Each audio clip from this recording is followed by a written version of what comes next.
Welcome to The Crows Show, brought to you by Hungry Jacks. Coming up, Riley Thilthorpe's football journey, an update on Josh Rochelli's knee injury rehab, and India Rasheed reflects on her AFLW debut. But first, Brodie Smith's AFL career seemed over this time last year. However, he's fought his way back and he's in the mix to play more finals football.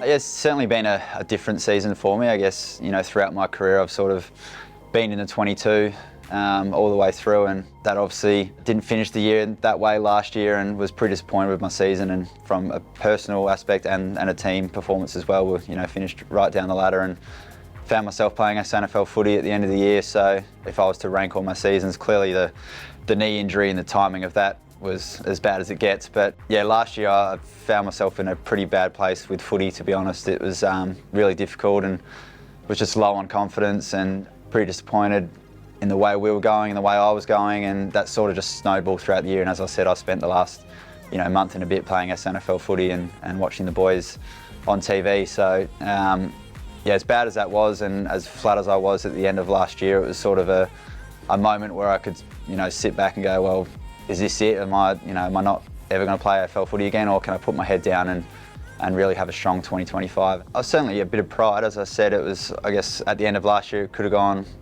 one or two ways. I could have, sooked it up and not really cared and just gone about my business, or, even just I could have retired last year, to be honest, if I, really wasn't going my way. So to be able to go, no, I'm going to put the head down, and had a year on my contract, and to see that out and really get the best out of myself for another year, which has been difficult. There's obviously been challenges along the way, and as I said, I feel like I've been going really well, and then you're not selected, or if you come into the side and you go back out the side. So it's been pretty stressful throughout, but yeah, I'm proud of the way I've gone about it. And as I said, I haven't sort of sooked around the footy club. I've been able to go back and help some young guys. Inside handoff, little 1-2. Smith, he deserves one. Welcome back. Yeah, that was pretty cool. That whole week was pretty cool, to be honest. As I said, I've been pushing really hard to get into the side, and an opportunity popped up for me. And yeah, when I got selected in the team meeting and the team came up, it was almost like a debut. All the boys jumped up and got around me. So yeah, that made me feel really good, and it was made it a special moment for me. And then to get a good win and kick a goal with 30 seconds to go, and sort of got to the position where I realised the only way we're going to have some success is if us older guys help the younger guys and progress them as quickly as possible. So, it wasn't going to be us, I talk about, myself, Laddie, these guys, it wasn't going to be us spiking in performance, it was going to be these young guys. So how do we help them get to where we need them to get to as quickly as possible? And so that was a real shift in mentality about not so much my performance. Obviously I want to still play well, but it's how do we get these young guys, playing some good footy and becoming A-graders for us. And I think we're seeing that now with the last couple of years, where some guys have got to, young guys like Solly and Rash, Maxi, that have come through into the system, and Josh Worrell, now they're playing, some high-level footy for us, and we're back in the finals, which is awesome.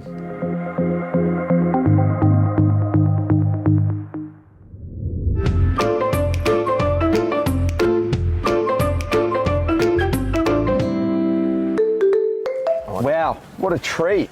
Lockie Shoal. What a treat. Welcome to the Toyota BZ4X. Thank you. Mate, so what should we call you? Because you're the man of many nicknames. There's, fossil and fossil fuels and ferret. You know, showers gets thrown around, you know, Sholey, Hamill, Butsy, if you're there. What's your favourite nickname? What's your least? Favourite Sholey, I think I've just always got that, so I'm used to that. Oh, least favourite, probably every other nickname, to be honest. And there's a lot of them. Yeah. Mate, you got here in 2019. That was your first year. Yep. So you've been 7 years at the Crows. How's it gone? Mate, it's gone quick, I can tell you that much.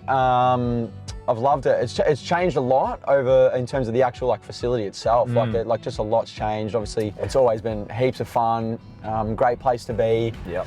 And coming to work with guys like yourself, Zar, it's a great place to be. So I've loved my time. There's one moment though I want to touch on from your, I guess we'll call it your debut season, but you spoke about the COVID year when there was no sample, obviously playing scratchies, and you were one of the first players to pull on the Port Adelaide Guernsey in a scratch match of God knows 15 versus 15 or whatever. About that, yeah. But yeah. So after that, you come in back in the senior side. You play your mighty Blue Baggers up at Metricon at about 12:30. Beautiful Queensland weather, and you get the 3 Brownlow votes, mate. What a game you played that day. We won. Thank you, mate. Thank you. So tell us about the two, differences between pulling on the Port Guernsey early in the year and then getting the 3 votes against your childhood team, the Blues. Look, with the obviously COVID restrictions, we weren't able to field a full reserves team. There was one day where Port Adelaide was a bit short, and we'd gotten wind that a few of us were going to have to fill in.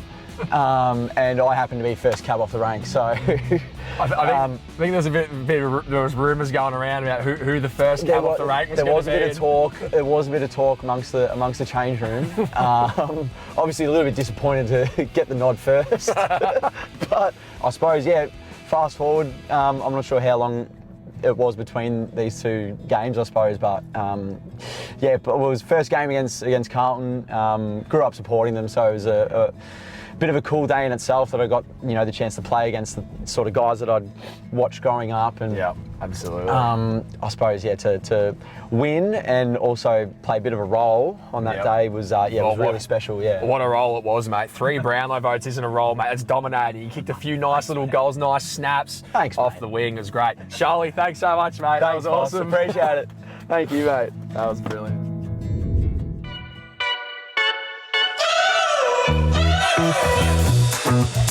We're driving cars on a Mars tonight. We're blasting off to the stars tonight. We wanna go, go. We wanna go, go.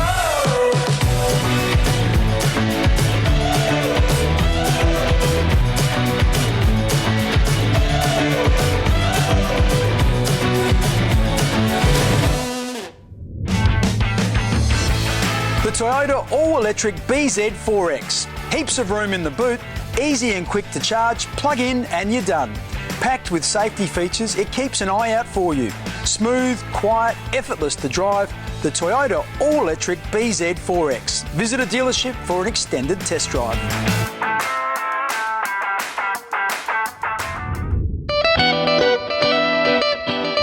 Goody Saints for me. Great family club, lived around the corner, so spent a bit of time there up until about under 15s, I think, and then was lucky enough to start doing some Westies stuff in some of the junior development programs. Probably the bags of lollies after a game, or just running around with my mates. It was pretty fun, pretty community oriented club, so it was very close to a lot of the boys there and went to school with a lot of them, so it was a lot of fun just running around, causing a havoc. I think I played a bit on the wing, a little bit in the midfield. I think I played mostly centre-half back, so a bit different to what I do now. But I learned a lot of the basic fundamentals, obviously, and had some really good coaches that helped me and developed me into the player that I am today. Probably the biggest one from Kim Lowby, one of my coaches, was just the first give. So that stuck with me all the way through. Always put your teammates in a better position, put them into a better spot, if that makes sense. But give the ball when you're not in the best spot was one of the big things that I learned. I reckon work hard, learn everything you can, but most importantly have fun, because that's why we play footy, and some of the funnest memories you have of playing junior footy with your mates. So just enjoy it and work as hard as you can. Don't forget you can join Brodie Smith, Ebony Marinoff and Mark Thomas every Sunday morning on Triple M from 9 a.m. You can also download the podcast on Listening.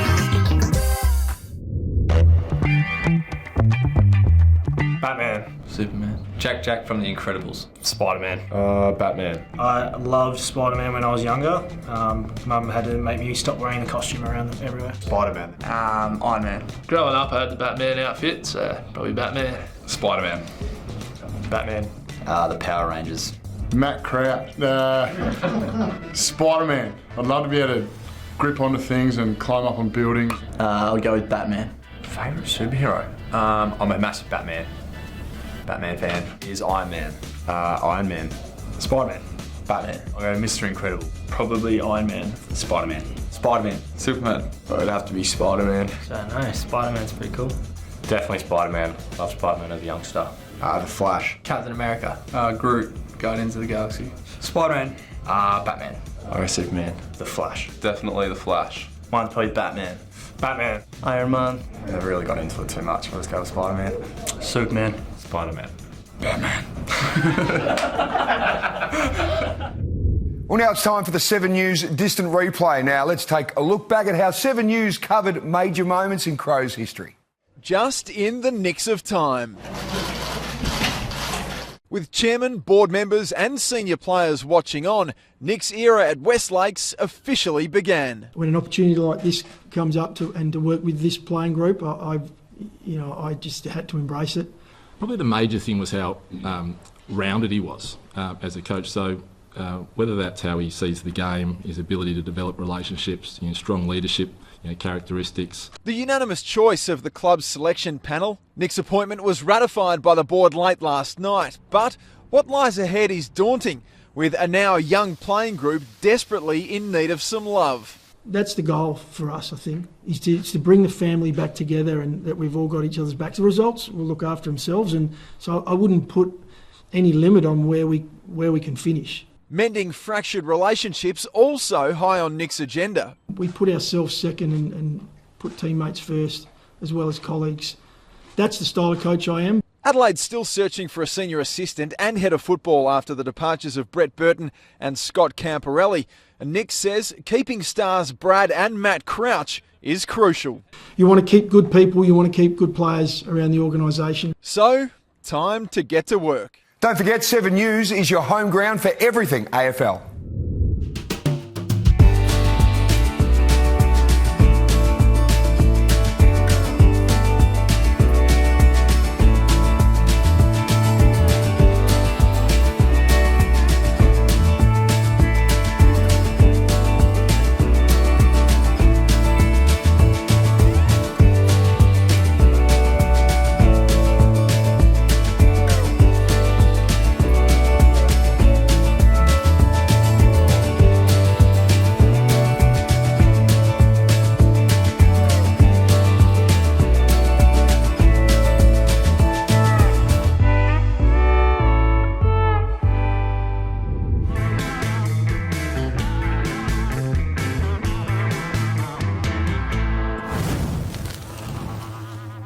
Welcome, Indy.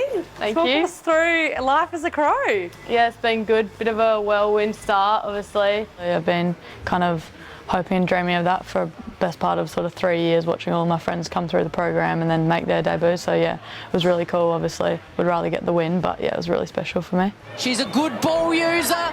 Couldn't quite take the mark. Ponta streaming through for goal, and it's Indy Rasheed. It's Indy. It was pretty much just like a feeling of relief that it was done and I never have to really think about kicking my first goal ever again. So yeah, it was pretty cool. Felt a bit surreal, felt like it didn't really happen, but yeah, it was really cool. And the girls, pretty much everyone on the field got around me, so yeah, that was awesome. You talk about the support system. Your dad, Roger, has been a massive influence, I guess, on your sporting career. Is it nice to be home in Adelaide with him? Definitely. He yaps a lot at me with footy and sport and everything like that, so it's good to have him like for support, I guess. I mean, he was a bit flat that we lost, to be honest, as well. But yeah, he just said he was really proud of me and he was happy that I kicked my first goal, so I didn't have to think about that ever again. So yeah, he was just really happy for me and he was pretty much tearing up every time we talked about it, so yeah. What are Crows fans going to be looking forward to watching you play? Probably mainly my kick, I guess, probably my main weapon. Ball use inside 50s, probably, I would say. Yeah, my best attribute. I think I'm pretty clean, so yeah, probably those couple of things. You spent, 3 weeks over at the Australian Open? Yeah. You get to see some of the best athletes in the world? Yeah, pretty good, pretty unreal. Thanks, Dad, for that. What kind of athletes do you kind of look up to, and being around some of the best in the world over in Melbourne for those 3 weeks? Probably, well, my favourite would be like Gal Monfils. So my dad coached him, but he's like probably the best athlete tennis has ever seen. Just love watching him. And then obviously Rafa, like everyone loves Rafa, his mentality and such a hard worker. So yeah, probably those two are the main ones. It's well known about your Port Adelaide family connections. How does it feel to sit on the other side? Bit weird, bit different, because obviously I've grown up a pretty die-hard Port supporter, so I always sort of like had to learn to like not like the Crows a lot. So it's a bit different, but I'm just happy to be here now and obviously flip the script a little bit. Showdown, who are we going for? Oh, in the men's, I'm just like, I'm both sides. Both sides. Even. Thanks for joining me, Indy, and I'm sure Crows fans can't wait to see you back in action later on in the year. Yeah, thanks, Nuffy. And later today, India and the rest of the team, they play their first home game against Geelong at Unley Oval, and they'll be desperate to make amends for last week. In a short season, you don't want to lose 2 games in a row. As for the men, obviously it's a huge setback that Isaac Rankin, but I strongly believe that Adelaide can still triumph. There's been a number of occasions with players out this year where they've been able to cover, and I think they're still good enough to go all the way. The question now is, who will replace Isaac? The obvious answer is Josh Rasheed. He's returning from injury and he has those X-factor qualities. The guy I think who now also becomes really important is Luke Pedlar. He has those explosive qualities, he can play forward, he can pinch hit in the midfield, and he knows how to kick a goal. It's been a remarkable season for the Crows. They've risen from 15th to the top of the ladder, and I'm so excited for what September holds. That's it for today's show, but we'll be back during the club's AFL Premiership push. Bye for now. Today's show was brought to you by Hungry Jacks.